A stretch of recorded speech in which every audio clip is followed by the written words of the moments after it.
క్రీస్తు యేసు పరిశుద్ధ నామాన్ని బట్టి మీ అందరికీ శుభాశీస్సులు. ఎలా ఉన్నారు? బాగున్నారా? భయపడుతున్నారా? దిగులు పడుతున్నారా? నీ దేవుడనే యెహోవా, ఆయన నిన్ను విడువడు, నిన్నెన్నడు ఎడబాయడు అనే ఆత్మీయ అనుభవంలోకి మనం నడిపింపబడుతున్నామా?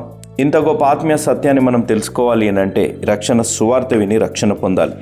ఇంత గొప్ప అవకాశాన్ని సద్వినియోగం చేసుకొని కోట్లాది ప్రజలు ఈ రక్షణ సువార్త వినేటట్టు వారు వెళ్ళలేకపోయినా వెళ్ళేలాంటి యేసునిచల పరిచయను ప్రోత్సహించి బలపరిచిన మిస్టర్ అండ్ మిసెస్ నవీన్ గారు మరియు సునీత గారు, వారు విశాఖపట్నం డిస్టిక్ వాస్తవ్యులు, వారి కొరకు ప్రత్యేకంగా ప్రార్థిద్దాం.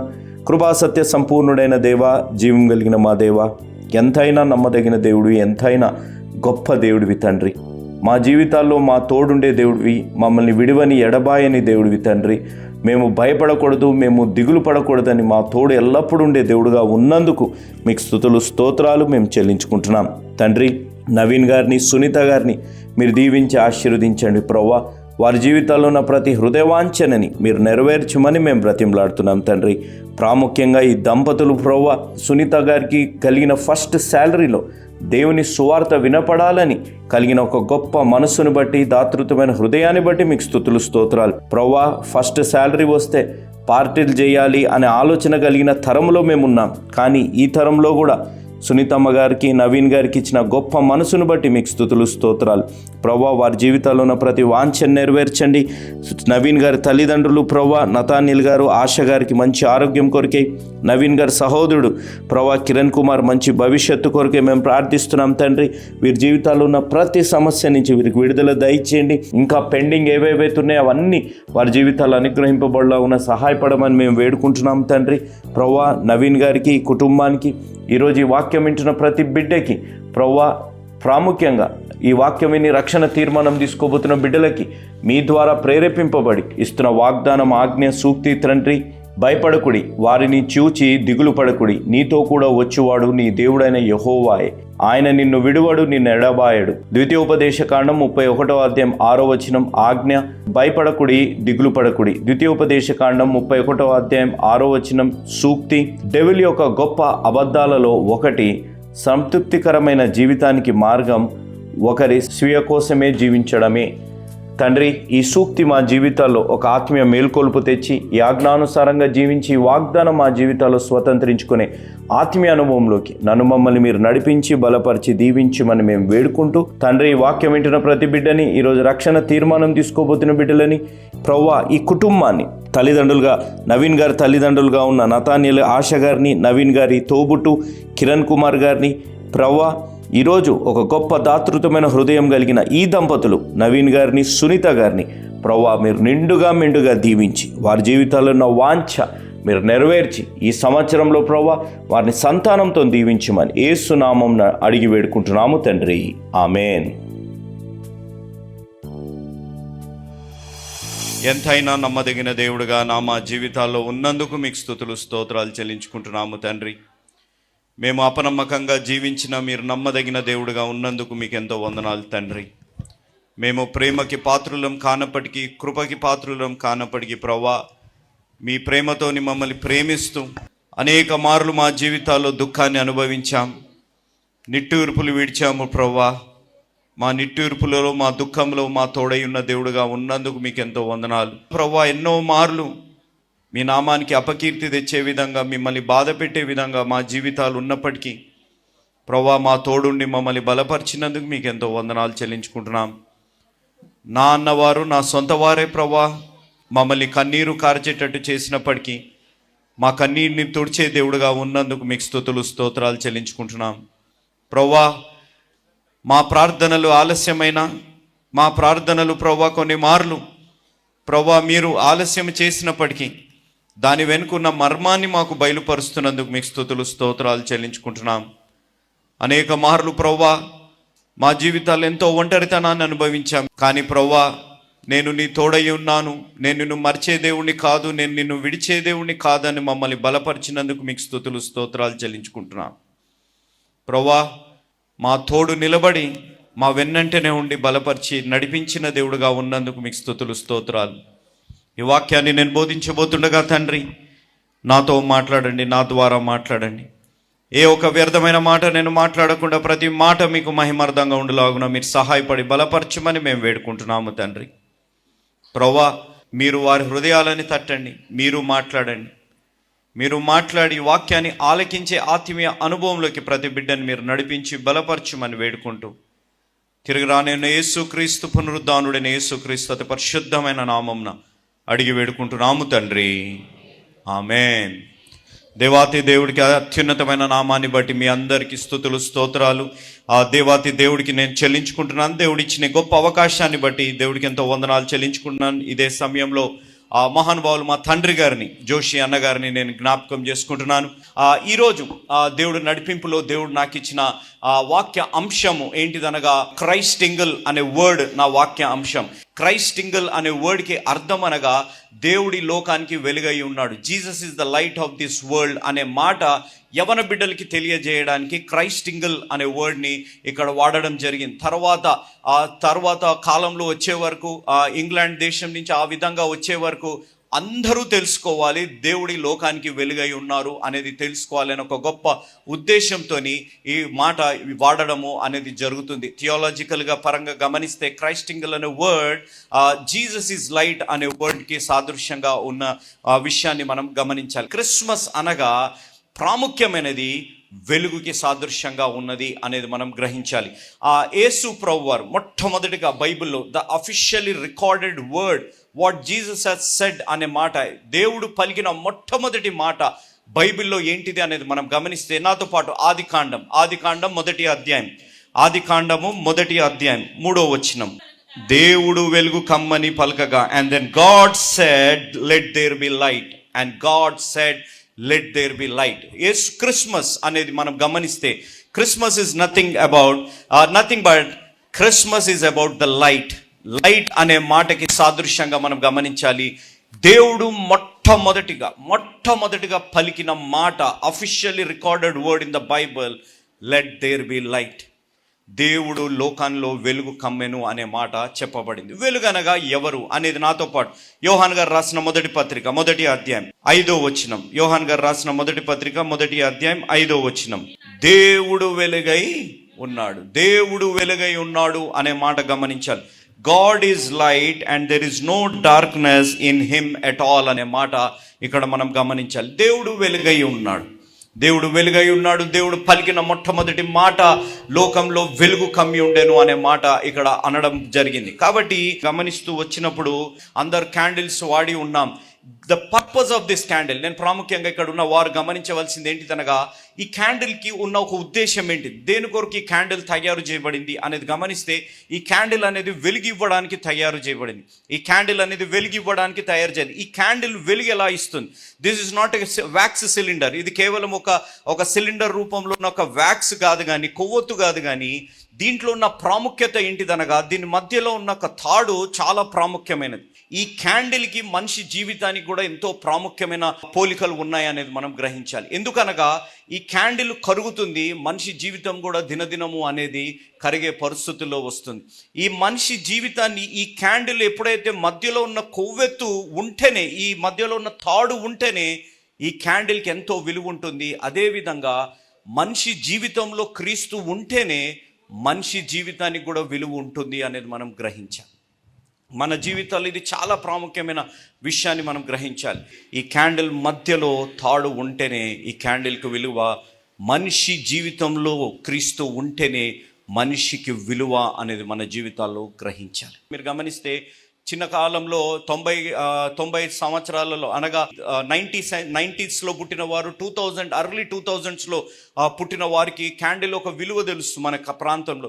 ఎందుకనగా చిన్నప్పుడు ఎప్పుడైనా మనము ఏదైనా షాప్కి వెళ్ళి బియ్యాలు పప్పులు ఇవి కొనుక్కునే టైంలో క్యాండిల్ అనేది కంపల్సరీగా మనం కొనుక్కునేవారం. క్యాండిల్ అనేది కంపల్సరీగా, ఎందుకనగా పవర్ కట్ అనేది ఉండేది. ఈ క్యాండిల్ని చేతిలో పట్టుకొని మనం వెళ్ళి ఆ పని మనం చేసే పరిస్థితి ఉండేది. అదేవిధంగా ఒక చేతిలో క్యాండిల్ పట్టుకుంటేనే దాని ఉద్దేశం నెరవేరుతుందా అన్న దాని విధంగా క్రీస్తు చేతుల్లో మనం ఉంటేనే దేవుడికి మన పట్ల ఉన్న ఉద్దేశం నెరవేరుతుంది అనేది కూడా మనము గ్రహించాలి. ఈ విధంగా ఈ క్యాండిల్కున్న ఒక purpose, the special purpose of this candle అనేది మన జీవితాల్లో గ్రహించాలి. క్రిస్మస్ ఒక సర్వే పరంగా మనం గమనిస్తే కొంతమంది సర్వే చేశారు. 12 నెలల్లో ఏ నెలలో ఎక్కువగా మనుషుల జీవితాల్లో దుఃఖం ఉంటుంది, ఎక్కువగా మనుషుల జీవితాల్లో బాధ, ఒంటరితనం, కన్నీరు అనేది ఉంటుంది అనేది ఏ మాసంలో ఏ నెలలో ఉంటుంది అనంటే సంవత్సరంలో అది డిసెంబర్ నెల అని సర్వేలో తేలింది. ఎందుకు అనగా చాలామంది అడిగారంట, ఎందుకంటే డిసెంబర్లోనే ఎక్కువ దుఃఖం ఉంటుంది, డిసెంబర్ అనగానే క్రిస్మస్ కదా, లోకమంతా క్రిస్మస్ జరుపుకుంటారు కదా, లోకమంతా ఎంతో ఆనందంగా ఉంటుంది, లైట్లు వెలిగిస్తారు, క్యాండిల్ వేసుకుంటారు, కొత్త బట్టలు వేసుకుంటారు, అన్నీ బాగా ఉంటాయి కదండి. ఎందుకు ఆయన మనిషిలో దుఃఖం అనేది ఉంటుంది అనంటే లోకంలో వెలుగుగా ఉన్న దేవుడు, లోకానికి వెలుగు ఇవ్వడానికి వచ్చిన దేవుడు మన జీవితాల్లో ఇంకా వెలుగుతో నింపబడలేదు మనం ఇంకా అనేది. కాబట్టి ఇంకా మన జీవితాల్లో దుఃఖం ఉంది. ప్రేమ గురించి మాట్లాడుతుంటాం, ప్రేమ లేకుండా బ్రతుకుతున్నాం. మన జీవితాల్లో నిరీక్షణ గురించి మాట్లాడుతుంటాం, నిరీక్షణకి ఆధారం లేనప్పుడు దేవుడే నిరీక్షణ ఉండాలని మనం చదువుతున్నాం, మనం ధ్యానిస్తున్నప్పటికీ కూడా నిరీక్షణ లేకుండా బ్రతికే వారంగా మన జీవితాల్లో ఉన్నాం. ఆయన ప్రేమించి లోకంలోకి వచ్చారు, ఆయన క్షమించారు, కానీ ఇంకా మన జీవితాల్లో క్షమాపణ లేకుండా మనం బ్రతుకుతున్నాం. ఆయన అన్న మాట, నేను నీ తోడై ఉన్నాను, నేను నిన్ను విడిచే దేవుని కాదు, నేను నిన్ను మర్చే దేవుని కాదని ఎంతో బలంగా అన్నమాట. ఇంకా మన జీవితాల్లో ఆ ఒంటరితనాన్ని మన జీవితాల్లో అనుభవిస్తుంటాం. Still we feel lonely, still we feel discourage, still we feel disappointed, still we are unforgiving people, still we are not loving people, unloving people. But God is loving you, God is forgiving you, God is giving a hope in your life అనేది మన జీవితాల్లో గ్రహించాలి, గమనించాలి. కాబట్టి దేవుడు మొట్టమొదటిగా పలికిన మాట, లోకంలో వెలుగు కమ్మియండి. ఆ వెలుగు ఎవరనగా దేవుడే వెలుగై ఉన్నాడు, దేవుడే వెలుగై ఉన్నారని గమనించాలి. నేను మూడు విషయాలు నేను క్లుప్తంగా నేను చెప్తాను, నాతో పాటు మీరు గమనిస్తే. యోహాన్ గారు రాసిన మొదటి పత్రిక మొదటి అధ్యాయం 5వ వచనం 6వ వచనం. మేము ఆయన వలన విని మీకు ప్రకటించే వర్తమానం ఏమనగా దేవుడు వెలుగై ఉన్నాడు, ఆయన యందు చీకటి ఎంత మాత్రమును లేదు, ఆయనతో కూడా సహవాసం గలవారమని చెప్పుకొని చీకటిలో నడిచిన ఎడల మనం అబద్ధమాడుచు సత్యమును జరిగింపకుందుము. అయితే ఆయన వెలుగులోనున్న ప్రకారము మనమును వెలుగులో నడిచిన ఎడల మనము అన్యోన్య సహవాసము గలవారమై ఉందుము. ఆయన వెలుగులో ఉన్న ప్రకారము మనము వెలుగులో ఉన్న ఎడల. లైట్లు వేసుకుంటే, ఇంటి చుట్టూ లైట్లు వేస్తే, మేము వస్తున్నాం గూటాల నుంచి, మేము దారిలో వస్తుంటే ఎక్కడ చూసినా లైట్లే, ఎక్కడ చూసినా స్టార్లే కనపడుతున్నాయి. ఇంటి బయట వెలుగు, ఇంటి బయట స్టార్లు కాదు, కానీ మన హృదయాలలో, మన జీవితాల్లో వెలుగుతో నింపబడాలి. ఆ వెలుగు క్రీస్తు అని మనకి తెలిసిన ఆ విధంగా మనం జీవిస్తున్నామా? నేను 3 పాయింట్లు చెప్తాను. వెలుగుకి కారణం, ఎందుకు దేవుడు ఈ లోకానికి వెలుగుగా వచ్చారు? మొట్టమొదటి కారణం ఏంటిదనగా, ఈ లోకంలో ఉన్న చీకటిని తొలగించడానికి దేవుడు ఈ లోకంలోకి వెలుగుగా వచ్చారు అనేది మనం గ్రహించాలి. God came in to this world to dispel the darkness from this world. He wants to chase away the darkness. దేవుడు ఈ లోకంలో ఉన్న చీకటిని తొలగించి మన జీవితాన్ని వెలుగుతో నింపడానికి దేవుడు ఈ లోకంలోకి వచ్చారు అనేది మనము గ్రహించాలి. ప్రాముఖ్యంగా వెలుగుకున్న గొప్ప శక్తి ఏంటిదనగా, ఎంత చీకటైనా ఉండనియండి, ఒక్క వెలుగు, ఒక అగ్గిపుల్ల మనం వెలిగించిన చీకటంతా తొలగిపోయే పరిస్థితి ఉంటుంది. The light can penetrate into the deepest of the darkness and light there అనేది మనం గ్రహించాలి. కాబట్టి ఈరోజు మన జీవితాలు ఎంత చీకటి ఉన్నా, దాంపత్య జీవితంలో, కుటుంబ జీవితంలో, విశ్వాస జీవితంలో, వ్యక్తిగత జీవితంలో ఎంత అంధకారంలో మనం బ్రతుకుతున్నా, దేవుడు వెలుగై ఉన్నారు. ఆ వెలుగై ఉన్న దేవుడు మన చీకటి జీవితాల్లో వెలుగుని నింపడానికి క్రిస్మస్ అనేది మనం గ్రహించాలి. Christmas is about light. Christmas is to remove the darkness, dispel the darkness from our life.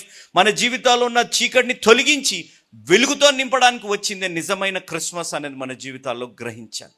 ఈరోజు మీరు గమనించండి, దేవుడు మనల్ని ఒక గొప్ప స్వేచ్ఛనిచ్చారు, ఒక గొప్ప స్వేచ్ఛను దేవుడు మనకిచ్చారు. అదే స్వేచ్ఛ సూర్యుడికి, చంద్రుడికి ఇచ్చుంటే, మీరు ఆలోచించండి ఒక మాట, అదే స్వేచ్ఛ దేవుడు సూర్యుడికి, చంద్రుడికి ఇచ్చి, సూర్యుడు గాను ఒక ఉదయకాలం లేచి నా ఇష్టం అండి ఈరోజు నేను వెలుగు ఇవ్వను అని అంటే మన పరిస్థితి ఏంటి? ఈరోజు ఉదయకాలంలో నేను ఈరోజు దేవుడు నన్ను స్వేచ్ఛతో తయారు చేశాడు కాబట్టి నేను ఈరోజు సూర్యుడిని కాబట్టి నా ఇష్టము, నేను వెలుగుని ఇవ్వను అని అంటే మన పరిస్థితి ఏంటి? ఈరోజు మనం సంఘానికి రాకపోయినా, ఈరోజు మనం వాక్యం వినకపోయినా, ఈరోజు విన్న వాక్యాన్ని మనం తృణీకరించిన, ఒక చెవుతోని విని ఒక చెవుతోని వదిలేసిన, మన జీవితాలు ఇక్కడ ఎన్ని మాటలు, ఎన్ని ప్రార్థనలు, ఎన్ని చేసినా మనం నచ్చినట్టు మనం బ్రతుకుతున్నాం, మనం అంధకారంలో బ్రతుకుతున్నా, దేవుడు ఆయన కృపలో, ఆయన కనికరంలో మనల్ని జ్ఞాపకం చేసుకుంటూ ప్రతిరోజు దేవుడు ఒక అవకాశం ఇస్తున్నారు. కానీ సూర్యుడు మీరు గమనిస్తే, సూర్యుడు చేయవలసిన పని, సూర్యుడు ఏం చేయాలి? వెలుగు ఇవ్వాలి. వెలుగు ఇవ్వాలి. నేను ఇవ్వను వెలుగు అంటే మొత్తం అంతా చీకటిగా. No, it's not only about darkness. సూర్యుడు ఉదయించకపోతే చీకటే కాదు, కమ్మి వేసేది. సూర్యుడు ఉదయించకపోతే భూమి మీద ఉండే ఒక ప్లానిటేషన్ కానీ, భూమి మీద ఉండే ఏ జీవం కూడా బ్రతకడము కష్టం. ఎందుకనగా సూర్యుడి నుంచి వచ్చే కిరణాలు, the energy, the rays what we get from the sun, it will give life on the earth. భూమి మీద ఉన్న వాటికి జీవం ఇస్తుంది. మీరు గమనించండి, విటమిన్ డి అనే టాబ్లెట్ కొంతమంది ఇక్కడ ఎవరైనా సైన్స్ స్టూడెంట్స్, డాక్టర్స్ కానీ ఎవరైనా ఉంటే, విటమిన్ డి మన శరీరానికి ఎంతో ప్రాముఖ్యమైనది.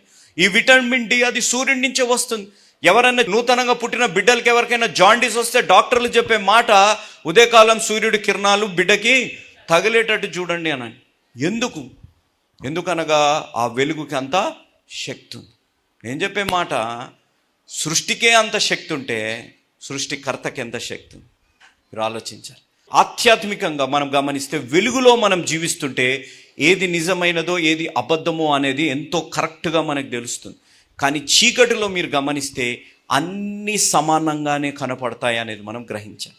చీకటిలో బ్రతికే వారికి ఈ లోకంలో ఉన్నవన్నీ సమానంగా కనపడుతూనే ఉంటాయి అనేది గ్రహించాలి. నేను దీనికి ఒక ఉదాహరణ చెప్పాలంటే, నా కుమారుడు 4th క్లాస్లో చదువుతున్నాడు. నా కుమారుడు 4th క్లాస్లో చదువుతుంటే, ఈ రోజుల్లో స్కూల్స్ నుంచి వాట్సాప్ మెసేజెస్ వస్తుంటాయి.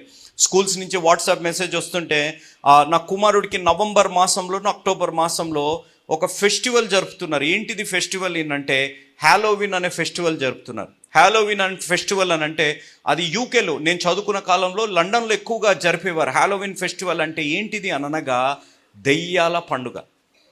స్కూల్లో రాసిన మెసేజ్ ఏంటిదంటే, డియర్ పేరెంట్, మీ కుమారుడిని ఒక దెయ్యంలాగా చేసి పంపియండి అని అంటున్నాను. అంటే ఎలాంటి రోజుల్లో మనం బ్రతుకుతున్నాం? దెయ్యంలాగా చేసి స్కూల్లో ఉన్న వారు బిడ్డల్ని పంపియండి. ఈరోజు ఆ ఫ్యాన్సీ కాంపిటీషన్ ఉందంటే వాడికి రక్తాలు పెట్టి, వాడి జుట్టు ఇది చేసి, లేకపోతే తెల్ల బట్టలు వేసి, ఇవి ఇరబోసి, ఇవి చేసి, పళ్ళు పెట్టి, ఇవన్నీ చేసి పంప. నా కుమారుడు అడిగిన మాట, డాడీ హ్యాలోవిన్ ఏంటిది అని. నువ్వు తెలుసుకునే అవసరం లేదు, మనం చేసే పని కూడా కాదు, కాబట్టి నువ్వు స్కూల్కి వెళ్ళే అవసరం కూడా లేదు అని. కాబట్టి నేను చెప్పే మాట, వెలుగులో బ్రతికేవారికి ఏది కరెక్టో ఏది రాంగో ఎంతో క్లియర్గా తెలుస్తుంది. కానీ చీకటిలో బ్రతికే వారికి అన్నీ సమానంగానే కనపడతాయి. ఈ లోకరితమైన జీవితం సమానంగానే కనపడుతుంది. ఈరోజు మనం ఇక్కడ మంచి మాటలు, ఎంతో ఆత్మీయ మాటలు, ఆత్మీయ పాటలు పాడడం, ఎంతో యాక్టివ్గా ఇక్కడ పాల్గొని అన్నీ చేస్తున్నాం. బయటకు వెళ్ళి మన జీవితాల్లో తాగితే ప్రాబ్లం ఏముందండి? క్రిస్మసే కదా. క్రిస్మస్లో 2 ఇవి చుక్కలు తాగితే తప్పేముందండి అనే విధంగా మనం అన్ని సమానంగానే మనం చూస్తుంటే, అక్రమ సంబంధాన్ని సమానంగా చూస్తుంటే, మనం పెళ్ళైనాక కూడా కొంతమంది అన్యులతో మాట్లాడే విధంగా మనం వాట్సాప్ చాట్స్ చేసుకుంటూ మనం బ్రతుకుతుంటే, ఎవ్రీథింగ్ ఈజ్ ఓకే, దాంట్లో తప్పేమి లేదు అనే విధంగా మనం జీవిస్తుంటాం. కానీ మనం చీకట్లో బ్రతుకుతున్నాము అనేది మనం గ్రహించాలి. కాబట్టి ఈ లోకానికి దేవుడికి వెలుగుగా రావడానికి కారణము మన జీవితాల్లో చీకటిని తొలగించడానికి అనేది మనం గ్రహించాలి. రెండో కారణం దేవుడి లోకంలోకి రావడానికి, యోహాను సువార్త 8వ అధ్యాయం, యోహాను సువార్త 8వ అధ్యాయం 12వ వచనం. మరలా యేసు నేను లోకమునకు వెలుగును, నన్ను వెంబడించువాడు చీకటిలో నడువక జీవపు వెలుగు కలిగి ఉండునని వారితో చెప్పెను. ఎక్కడ నడవక? చీకటిలో నడువక. The second reason why Jesus came as a light to this world, to lead us. దేవుడు మనల్ని నడిపించడానికి అనేది మనం గ్రహించాలి. మనం ఆ నడిపింపులో మనం జీవిస్తున్నామా? దేవుడు నడిపింపులో మనం జీవించే విధంగా మనం జీవిస్తున్నామా? మనం నేర్చుకున్న ఒక వచనం ఏంటిదనగా, నా పాదములకు దీపమై నా త్రోవకు వెలుగై ఉన్నారు. ఎవరు? దేవుడు. ఉన్నారా? ఉన్నారా? ఒక్కసారి ఆలోచించండి. మనం తీసుకునే నిర్ణయాలలో, మనం చేసే పనులలో, మనం మాట్లాడే మాటల్లో, మన ఆలోచనలో దేవుడు వెలుగుగా మనం నమ్మి మనం జీవించే పరిస్థితుల్లో మనం జీవిస్తున్నామా అనేది ఒక్కసారి ఆలోచించాలి. దేవుడు నడిపింపులో కష్టాలు వస్తాయా అని చాలామంది ప్రశ్నలు అడుగుతుంటారు. ఎస్, దేవుడు నడిపిస్తుంటే కష్టాలు వస్తాయి, కానీ కష్టాల్ని జయించే శక్తి కూడా దేవుడు ఇస్తారు అనేది మన జీవితాల్లో గ్రహించాలి. దేవుడు ఇశ్రాయేలు ప్రజల్ని నడిపించారు. 400 సంవత్సరాలు పైగా వారు బానిసత్వంలో జీవిస్తూ వచ్చారు. దేవుడు ఎప్పుడైతే వారు కన్నీరుని, వారు మొర్రని విన్నారో, దేవుడు ఐగుప్తు నుంచి ఇశ్రాయేలు దేశాన్ని నడిపించారు. ఐగుప్తు నుంచి వారు ఎప్పుడైతే ఇశ్రాయేలు ప్రజలు బయటకు వచ్చారో, వాగ్దానపు దేశం వైపు వారు నడుస్తుండగా మొట్టమొదటిగా వారు కలిగిన ఆటంకము ఎర్ర సముద్రం. వెనక చూస్తే ఫరో, ముందు చూస్తే అయ్యో దేవుడు నడిపిస్తున్నారు. ఎలా నడిపిస్తున్నారు? దేవుడు ఉదయకాలంలో దేవుడు అగ్నిస్తంభము, సాయంకాలంలో దేవుడు మేఘస్తంభం. దేవుడు నడిపిస్తున్న కష్టాలు వస్తున్నాయి. క్రిస్మస్ అని ఎంతో ఆనందంగా జరుపుకుంటున్నారు ప్రపంచం అంతట్లో, కానీ అయినా మా కుటుంబంలో సంతోషం లేదే, మేము ప్రార్థించిన మా జీవితాల్లో ఫలాలు మాకు దొరకట్లేదే, వివాహాలు కావట్లేదు, గర్భఫలం మా జీవితాల్లో కలగట్లేదు అనే ప్రశ్నలు మన జీవితాలు అనేకం ఉంటుండొచ్చు. కానీ దేవుడు నడిపిస్తున్నారు. దేవుడిపై ఆధారపడితే ఎర్ర సముద్రాన్ని చీల్చిన దేవుడు మీ జీవితాల్లో ఉన్న కష్టాలని కూడా చీల్చునుగాక. దేవుడు ఆ కార్యాలు చేయగలిగిన దేవుడు. నీ జీవితాల్లో దాహం అవుతుందా? నీ జీవితాల్లో చేదు పరిస్థితులు ఉన్నాయా? మారాని దేవుడు మధురంగా మార్చగలిగిన దేవుడు. నీ జీవితంలో దేని కొరకు ఆకలిగానే ఉన్నావు, ఆకలిని నీ జీవితంలో తీర్చగలిగిన దేవుడు. శారీరక ఆహారమే కాదు నీకు కావాల్సింది, నీ కుటుంబంలో ప్రేమకి నువ్వు దాహం కలిగి ఉన్నావు, ప్రేమకి ఆకలిగానే ఉన్నావేమో. అలాంటి పరిస్థితుల్లో కూడా దేవుడు నీ జీవితాల కష్టాలలో మన్నాని కురిపించి నీ ఆకలిని తీర్చగలిగిన దేవుడు నీ జీవితాల్లో ఉన్నాడు. అలాంటి దేవుడు, వెలుగై ఉన్న దేవుడు నీ జీవితాల్లో నిన్ను నడిపించడానికి వచ్చినప్పుడు ఆ నడిపింపులో జీవించడానికి మనం సిద్ధంగా ఉన్నామా అనేది ఒక్కసారి ఆలోచించాలి. మొట్టమొదటి పాయింట్, వెలుగుగా రావడానికి కారణం చీకటిలో ఉన్న మన జీవితాల్లో వెలుగులో నడిపించడానికి, మన జీవితాల్లో ఆయన నడిపింపులో మనం జీవించడానికి దేవుడు ఈ క్రిస్మస్ అనేది మనం గ్రహించాలి. ఈ క్రిస్మస్ అనేది మనం గ్రహించాలి. పశువుల పాకలో పుట్టారు, పొట్టి గుడ్డలలో ఆయన చుట్టపడ్డాడు, అవన్నీ ఓకే, అన్నీ మనకు తెలుసు, చిన్ననాటి నుండే మనకు అన్నీ తెలుసు. కానీ ఆయన లోకంలో వెలుగుగా వచ్చాడు అనేది మనం గ్రహించాలి. లోకంలో వెలుగుగా వచ్చాడు. జకయ్య ఇంటికి దేవుడు దర్శించాడు. జకయ్య చెట్టు మీద ఉన్నాడు. జకయ్య చెట్టు మీద ఉన్నప్పుడు యేసు ప్రభువారు అన్న మాట, జకయ్య దిగిరా, నేను మీ ఇంటికి వస్తున్నాను. జకయ్య ఇంటికి వెళ్ళగా దేవుడు పలికిన మాట, నేడు రక్షణ మీ ఇంటికి వచ్చి ఉన్నాడు. నశించిపోతున్న ఆత్మలని వెతికి రక్షించడానికి వచ్చిన యేసు. ఎవరింట్లో అనబడింది? జక్కయ్య ఇంట్లో. జక్కయ్య ఏం చేశాడు? చీకటి జీవితాన్ని బ్రతుకుతున్న జక్కయ్య యేసయ్య అన్నారు, నేను మీ ఇంటికి వస్తాను. ఈరోజు యేసయ్య అంటున్నారు, మీ ఇంటికి నేను వస్తాను. మనం ఆహ్వానిస్తానికి సిద్ధంగా ఉన్నాం. క్రిస్మస్ దేవుడు మీ ఇంట్లో ఉండాలని, మీ ఇంట్లో ఉన్న చీకటిని తొలగించాలని, మిమ్మల్ని నడిపించాలని దేవుడు ఆశ కలిగి ఉన్నారు. జక్కయ్య ఇంట్లో ఎప్పుడైతే దేవుడు యేసయ్య అడుగు పెట్టారు, వెలుగై ఉన్న యేసయ్య అడుగు పెట్టారో చీకటంతా తొలగిపోయింది. పాపపు జీవితం రక్షణలోకి, మారు మనసులోకి నడిపింపబడింది.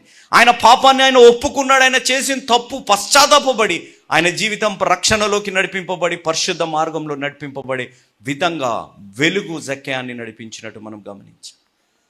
ఈరోజు మనం ఆ విధంగా జీవిస్తున్నామా అనేది ఆలోచించాలి. ఒకనొక సమయంలో ఒక చిత్రగాడు ఒక చిత్రాన్ని వేశాడండి, ఒక పెయింటింగ్ వేస్తే అబ్బా భలే పెయింటింగ్ వేస్తాడండి అని చెప్పి, ఇది రియల్గా జరిగిన ఒక స్టోరీ. ఇది ఏంటిదంటే భలే పెయింటింగ్ వేస్తాడండి, అద్భుతంగా పెయింటింగ్ వేస్తాడని చెప్పి ఆ పెయింటింగ్ని చూసి అందరు పొగుడుతున్నారండి. అయితే ఆయనకు ఒక రోజు ఒక అనుమానం వచ్చిందండి, ఇది రియల్గానే పొగుడుతున్నారా లేకపోతే అబద్ధమా అని చెప్పి ఆయన ఏం చేశాడంటే ఆ పెయింటింగ్ని వీధి చివరన ఒక దగ్గర పెట్టాడండి. వీధి చివరన దగ్గర పెట్టి ఒక నోట్ రాశాడండి, ఈ పెయింటింగ్లో ఏదైనా తప్పు ఉంటే మీరు అక్కడ మార్కు పెట్టండి అని అన్నారు. ఆ ఇటు నుంచి అటు నుంచి వెళ్ళే వారంతా ఆ పెయింటింగ్ను చూసి ఏదో ఒక తప్పుని పాయింట్ చేసుకుంటూ వెళ్ళారండి. సాయంకాలం ఇతను వచ్చాడంటే, ఎంతో పేరు ప్రఖ్యాత కలిగిన పెయింటర్ ఆయన. సాయంకాలం వచ్చే వరకు ఆయన గీసిన పెయింటింగ్ కనపడట్లేదండి. ఆయన గీసిన పెయింటింగ్ కనపడకుండా తప్పులే కనపడుతున్నాయంట. అక్కడంతా తప్పులే కనపడుతుంటే ఆయన ఎంతో నిరాశలో ఉన్నాడంటే, ఎంతో నిస్పృహలో, ఎంతో బాధలో ఉన్నాడంట. నిరాశ, నిస్పృహ, బాధలో ఉన్నప్పుడు తన తల్లిగారు వచ్చారండి. తన తల్లిగారు వచ్చి అడిగారంట, నువ్వు ఇంత పేరు ప్రఖ్యాతలు కలిగిన పెయింటర్వి, నీకు ఇంత మంచి ఆ ఫాలోయింగ్ ఉంది, నీకు ఇన్ని బహుమానాలు అవార్డ్స్ వచ్చాయి, నువ్వు ఎందుకు ఇంత బాధలో ఉన్నావు అంటే, అమ్మ ఇన్ని రోజులు నన్ను పొగుడుతుంటే నిజంగా అనుకున్నాను, నేను ఒక పెయింటింగ్ వేశాను, ఎంతో అద్భుతమైన పెయింటింగ్, దానికే నాకు ఒక అవార్డు వచ్చింది కూడా. ఆ పెయింటింగ్ వీధి చివరన అలా పెడితే దీంట్లో ఏమైనా తప్పులుంటే చూపండి అంటే, నేను గీసిన పెయింటింగ్ కనపడట్లేదు కానీ వారు తప్పులే ఎక్కువ కనపడుతున్నాయి అమ్మ అని అంటే, ఆ తల్లిగారు అన్నారంట, సరే మరి ఈసారి పెయింటింగ్ పెట్టు, ఆ కింద రాసే నోటుని మార్చు నువ్వు అని అన్నారు. ఏంటిదమ్మా అని అంటే, పెయింటింగ్ పెట్టి కింద ఒక నోట్ రాశాడండి. ఆ నోట్ రాసి ఉదయకాలంలో ఆ పెయింటింగ్ని పెట్టి సాయంకాలంకి వచ్చే వరకు ఆ పెయింటింగ్ ఎలా ఉందో అలానే ఉందండి. కానీ కింద రాసింది ఏంటిది అని అంటే, దీంట్లో ఏవైనా తప్పులుంటే ఆ తప్పులని సరిదిద్దండి అని రాశాడండి. సరిదిద్దండి అని రాసే వరకు ఒక్కరు కూడా సరిదిద్దడానికి ముందుకు రాలేదు. క్రిస్మస్ అనేది నా జీవితాన్ని సరిదిద్దడానికే దేవుడు ఈ లోకంలోకి వచ్చారు. మనుషులు తప్పులు చూపెడతారు, కానీ దేవుడు మన జీవితాల్లో ఆ తప్పుల్ని సరిదిద్ది మన జీవితాన్ని పరలోకంలోకి నడిపించడానికి వచ్చినదే దేవుడు అనేది మన జీవితాల్లో గ్రహించాలి. ఈరోజు నా జీవితాల్లో నీ వైపు వేలు చూపెట్టేవారు అనేకులు ఉన్నారు. ఎవరో కాదు వేలు చూపెట్టేది మన రక్తమే, ఎవరో కాదు వేలు చూపెట్టేది మన సొంత వారి, ఎవరో కాదు మనల్ని ఏలన చేసేది, అవమానించేది మన సొంత వారి. కానీ నీపై నాపై వేలు చూపెట్టకుండా ఆయన వైపే వేలు పెట్టుకొని సిలువపై వేలాడిన యేసయ్య, వెలుగుగా వచ్చిన యేసయ్య, నీ జీవితంలో ఉన్న చీకటి, నా జీవితంలో ఉన్న చీకటి తొలగించడానికి వచ్చిందే నిజమైన క్రిస్మస్ అనేది మనం గ్రహించాలి. క్రిస్మస్ వెలుగుగా ఈ లోకంలోకి రావడానికి ప్రాముఖ్యమైన కారణం చీకటిని తొలగించడానికి, మనల్ని నడిపించడానికి. రెండో point, the revolution of light.